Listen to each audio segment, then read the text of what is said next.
So guys, yes, this video is sponsored by One Page Rules. So I thought I'd do a video on, is it worthwhile? Is the quality of the prints there yet? And the pros, the cons to 3D printing an entire army and painting it. So there'll be tips on batch painting and army painting in a very short space of time. So anyway, let's get cracking. So we start off by setting off the core of the army prints. Now, while we're doing that, I need to get the bases sorted, and I'm going to be doing this in order as I did it to try and keep it as efficient as possible so you guys can learn from that. As you can see from the base sizes, I'm going to be doing this for Kings of War because it's one of my favourite game systems, and I've always wanted a Tomb Kings inspired sort of army. And that's what One Page Rules are offering alongside their other armies that they do. But the Mummified Undead are one of them armies that I've always wanted to do. The fact that I don't have to build them, the fact that I don't have to try and source them, I can just print them off. And it's £8 a month. Now, if you sign up to One Page Rules, after 3 months, it gives you 50% off their store as well. So if you want any back catalogues of the other armies like the Da Vinci's, the Duchess, or the Aliens, fantasy or sci-fi, they've got you covered. And every month you could have a brand new army that you've printed and painted. Now, on with the video. Now, using some Basin slate, this is Astro Granite from my range, I sort of add some textures and some height difference and just make something as interesting as possible. Once I've got that slate down in place, we just apply some modelling compound just to smooth the landform out and give it a bit more visual interest than just a flat base with a couple of rocks on there. When you're army building, bases are important no matter what game system you're playing, so spend your time on the bases because this just brings the army together. You go in for an overall look, not individual models or even units. So make sure that everything looks averagely okay. Once I got to this point with the Basin, the first lot of models had come off in about 3 hours. And while you're modelling compound and everything's setting up and getting ready for doing your basing and painting and everything, it's a good time to get your models prepped. Now, this was one thing I always hated about 3D printing, but since wash and cures are a thing, the easy to remove supports are a thing, I prefer doing this to actually building models. It's a lot quicker, and I find this far more pleasing than actually assembling models myself. Some people might hate it, I absolutely love it because it's so simple to do. The next thing that used to always put me off 3D printing models that you played with a lot, especially smaller, fragile models with swords and spears and stuff like that, was resins that was quite brittle. However, the Z-Mud that I'm using, I absolutely love it. The biggest thing that I see people doing is over-curing their models. Just don't over-cure them and you shouldn't have a problem. And as you can see, the models are still very durable and I've not had any issues doing this. I absolutely love this resin. Flexible as hell. So after setting some more models off, I drop back onto the bases. I'm trying to get these done because they need to have a couple of days to dry up. I give them a cream spray with a car primer. The one thing I will say with the high coat sprays that I've been using, I find them quite hydrophobic, so if you are wanting to wash straight over, I would advise against. But if you put a base coat of a normal acrylic over the top, you don't have an issue. And I'm painting these just with light browns, creams, washes, and then just dry brushing back up to ivories and creams, and that gives the stones a nice finish. Now, for basing them, I hate painting natural colours. So what I use is my basing range, which is desert sand and stone for the coarse areas and a bit more of a colour variance. And then for the fine covering, I use a super fine grade base ready called Tropical Beach. It's a very pale, very creamy, ultra fine sand. And what that does is it sort of blends in with the Tropical Beach and you get a very nice finish for not a great lot of effort. And then to seal all that in, I do pour the matte Scenics sealant onto them, and the reason this is we're going to be super gluing the models to these bases later, so I want it to be as hard as it possibly can be. Now there's going to be a few of you out there going, well, I ain't got a fancy large format printer, how can I print this as quick? The true answer is the smaller printers are actually as quick as the bigger printers, you just have to load them up more. I can load in 15 models onto this Mars 3 printer and have them done in around 2 hours. On the larger printers, I can print 25 to 35 depending on posing and how tightly I want to do it, but that takes about 4 hours, and this is just to do with the size of the FEP. Bigger printers don't technically print any faster, it's just you can print more in one go, and the less times you have to set that printer off, the more successes you tend to have. But I really like this small little printer. To say this is going to be about £230 to £250 for the Mars 3, which it just shows how far the technology's coming now. The fact that you can get this good quality miniatures for an affordable price. I'm all for printing now, it's there. However, the detail on this Ewins printer is just mental, and it's my favourite so far. Now, getting all your models prepped for painting is something that takes a long time. Now, this is one of the quickest ways I've actually found. It's tongue depressors with mounting tape on. It's all very cheap, can be found at your local pound shop. What mounting tape is, it's just strong enough to hold them in place. Some posers might flop around a little bit, but nothing holding with your finger can do. I know if you're professionally painting, that's not what you want to do, but when you're army painting, this is a very quick way to stick them all on and get them ready for painting. Now, painting the models, I choose like a 3 or 4 colour palette, and I paint them like I'd paint 10mm models. I literally go around just dotting the colours on. If I miss a bit or I'm a bit sloppy here and there, it doesn't really matter. The colour palette all is colours that work together very well. So purples, browns, greys, and I mix a bit of the purple in. And if there's a bit of bleed, you're not going to see it when it's all ranked together.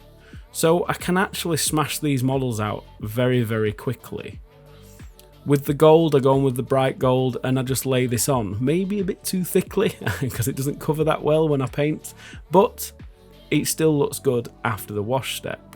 And even though I've got some very basic colours on, you can really see the quality of the models. It feels no different to painting resins or plastics, because they've got that flex and bounce very much like plastic. And I've printed them at home in a couple of hours. I'm really enjoying 3D printing models now because the resolution of these printers is great. And the fact that people like One Page Rules are offering army designs, 2 armies, even 3 armies some months, parts of the armies anyway, for as little as £8 a month. It's nice. The fact that I can, in 2-3 days, knock out an army from something that's been released 1 month, it's a hobby that I really am enjoying because of this. And once you just literally throw your wash on, I'm using some streak and grime through an airbrush just to get them done, because there's like 50 models to do. You just airbrush that on, and it is a bit daunting, but don't worry about it because we can wipe it off later. And doing it like this just means that your very rushed, averagely painted models just start to look pretty good, especially at arm's length.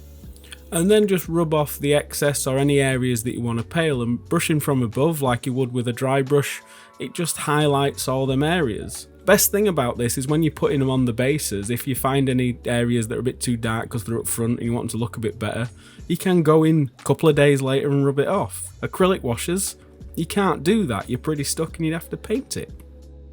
So that's all the core done, all of it. Swordman, Spademan, mummies, next up's the big fun stuff. So that'll be tomorrow. I'm going to let these dry up because of the oil and everything that's on them, and then we can get them on the bases and finish the bases off and get these done. Paint up the big boys, and then, yeah, should be pretty done. And it's been very, very, very quick. Absolutely love doing it this way, painting this way for armies, because it looks great for minimal effort. So, but anyway, I'll see you tomorrow. So day 3 and the finishing lines here.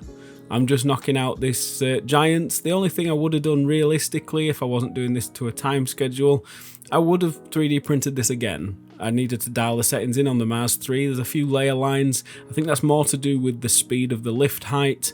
And with it being that bit bigger, I could have probably dropped the layer height down a bit, and it would have smoothed out them layer lines, or even played with aliasing. All things that you learn when you're 3D printing. But I'm going to paint it up because it doesn't look too bad to the eye, and you can't, when you've got some paint on there, it does hide a lot of it anyway.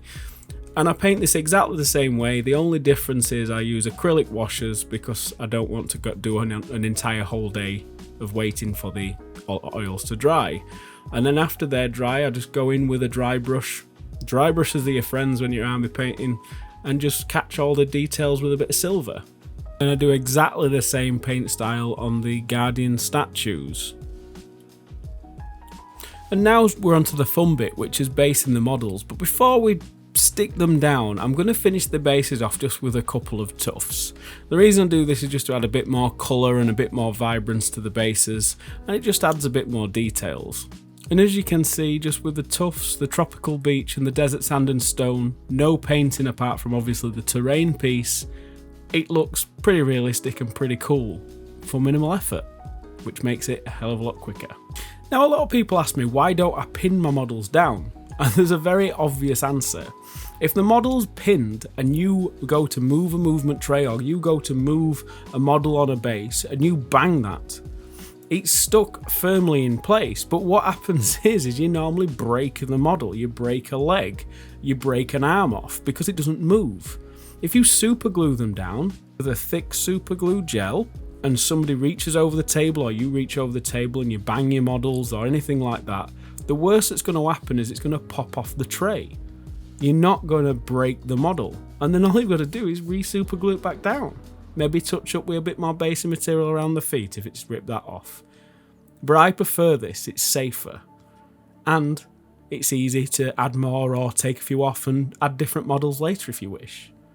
And as you can see, once they're stuck down and in place, that looks good. And this whole project took me 3 days for printing and painting. That's pretty quick. And when it's all glued together like that, it looks great. Again, you're going for the aesthetic of an army, not individual models. And when this is all laid out on a table, it doesn't matter if you've missed a piece. It doesn't matter if the eye's not been painted. It doesn't matter if the gold goes onto the robe a little bit. And at the end of the day, if you really wanted to, your front ranks and any model that you can see, you could paint them a little bit better while they're on the base. I've been really happy with this project, and One Page Rules are offering an awesome product. The fact that they offer a lot of core troops and all the things that I hate putting together, and the fact that I can just print them, tear them off the supports, scar free, and get ready for painting. Yes, you can 3D print an entire Warhammer army, and I'm happy about that. So guys, I hope you've liked this video. I'm converted into 3D printing. The quality of the minis that are coming off the printers that I've got now are just unbelievable. I'm very happy with it. The fact that companies like One Page Rules are offering these pre-supported models, I don't have to build anything, I don't have to glue anything together. The Z-Mud that I'm using, it's very flexible, even once cured, it's very robust. It's just everything that I hate about the hobby, as in the model building aspect of it, is fixed with 3D printing, and now the quality is there. I'm happy. What do you think? Let me know your opinion below. But anyway guys, thanks to One Page Rule for sponsoring this video. I couldn't do it without them. And check all the stuff below. It's £8 a month, guys. You're getting between 2-3 different army types a month. They're constantly adding to that, which I'm looking forward to when they add catapults and a couple of big monsters and things, which will be nice when they come out.